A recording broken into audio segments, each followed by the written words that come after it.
Oh man, the sixth Ironman Pro Series race of the year, the Ironman European Championship for the female professional triathletes, was crazy. It did not pan out how it was supposed to on paper, but I guess when does it ever in these Ironman races? As the Ironman European champs, this one had $87,500 on offer in prize purse and no men to split it with, which meant the winner from this one was going to take home $28,000, and it was going to be a surprise victor who would end up saying, "I'm slightly in shock, so it was just a really good day." Well, that really good day started out with a fast swim. Unsurprisingly, it was Fenella Langridge and Julie Emilo who led the way, fighting back and forth for position, but getting a decent gap on a chase group of 5 women. Eventually, that would end up being 2 minutes and 48 seconds when they got out of the water. It wasn't that much of a gap. It was actually, for Fenella, less of a gap than she had on Kat in Texas, where she had 4 minutes. She had about 3 minutes here. And that wasn't because Fenella swam slower. In fact, she swam faster than she did in Texas.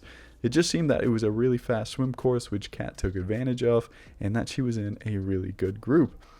Now, much further back from them was Els Visser, who was a top contender for this race, coming in with fine form. She was 6 minutes back, and also home favorite Daniela Blamel.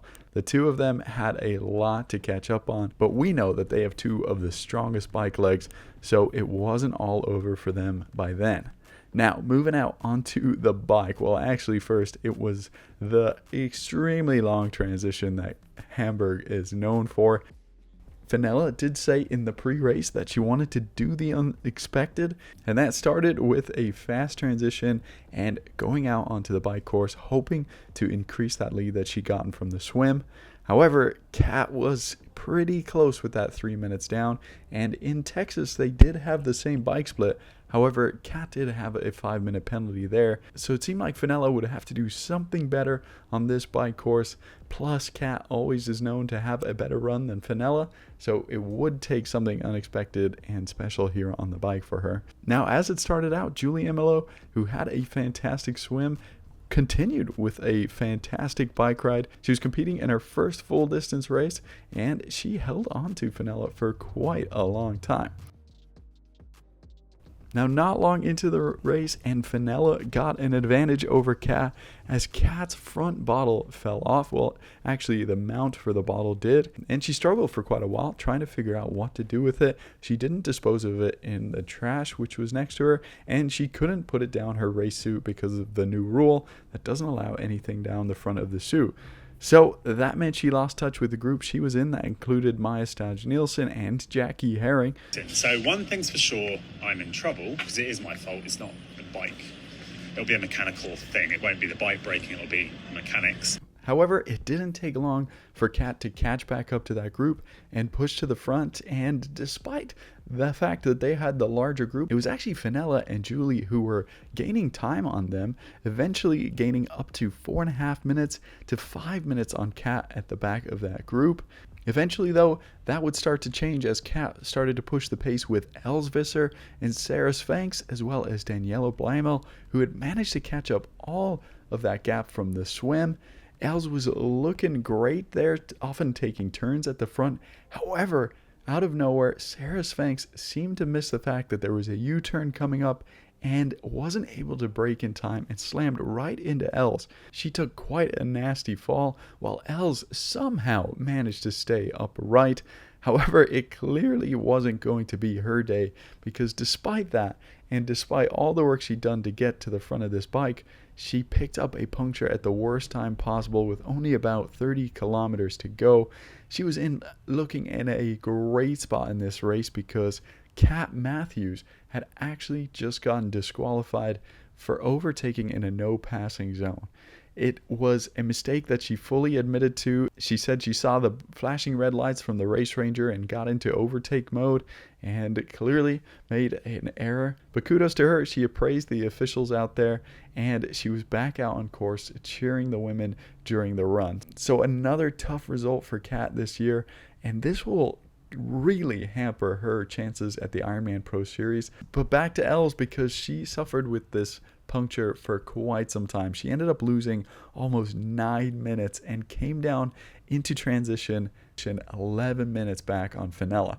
Fenella had a decent gap coming into transition, although she did seem to slow down a little bit as that other group caught up a good bit of time, and Daniela Blamel managed to break away and came in under 30 seconds behind Fenella. She had to crawl under the transition fence here to get to where her bike was supposed to be racked, but she was looking fantastic. She unfortunately had to pull out of Ironman South Africa towards the end, and she was having a great race day there. So clearly she was in some fine form, and it really was anybody's game at this point.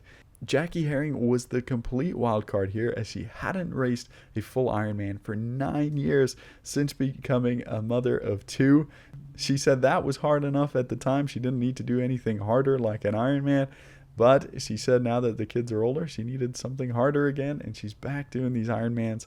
And wow, she just kept picking off one athlete after another. Same with Maya Staj-Nielsen. She moved up as well a few places. They were together for a little bit, but it was Jackie Herring who pushed on. For the longest time, it was about 20 to 30 seconds, and then she just got more and more time all the way towards the end of the marathon. She looked comfortable and solid doing it. Her husband said he predicted she would run a 2:50 to 2:52 on the marathon, and that's exactly what she ended up doing. A mind-blowing run pace and a mind-blowing overall time of 8:19 and 14 seconds, which was the 5th fastest Ironman time of all time. When asked, did her mind change from thinking about just finishing to the win, she said, I think it's important to always keep the goal as finishing. Seriously, that was my goal the whole time. Clearly was an emotional victory for her. $28,500 is quite a bit of prize money. She's reportedly been hoping to get a hot tub, so this might be her time to do it. She takes second place in the Pro Series standings, just behind Fenella Langridge, who ended up finishing in 4th place, which was just enough points based on the time that she was behind Jackie to take that number 1 spot. Maya Staj-Nielsen moves up in the rankings as she finished a really good second place for her, and also a rapid fast time. She looked really good on the bike today, had an all-around performance. And then Daniela Blamel outrunning Fenella Langridge.